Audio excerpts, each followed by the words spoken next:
to fix every problem you have with Google Maps easily and fast. Hello guys, so in today's video I'm going to show you how to fix all the problems that you have with Google Maps easily. So all what you have to do is go to the settings on your phone and then go to the apps right here.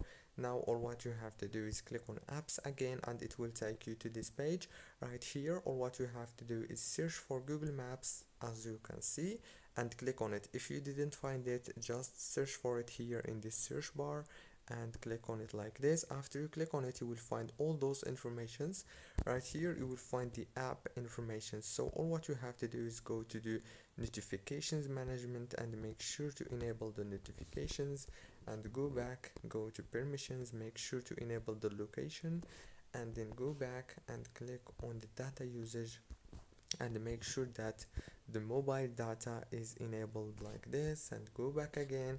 And last thing is go to the power usage details and make sure that the power consumption alert is enabled, and then click on force stop here and go back, click on storage, click on clear data, and congratulations. Now all what you have to do is restart your phone and reopen Google Maps and the problem is gonna be fixed 100%.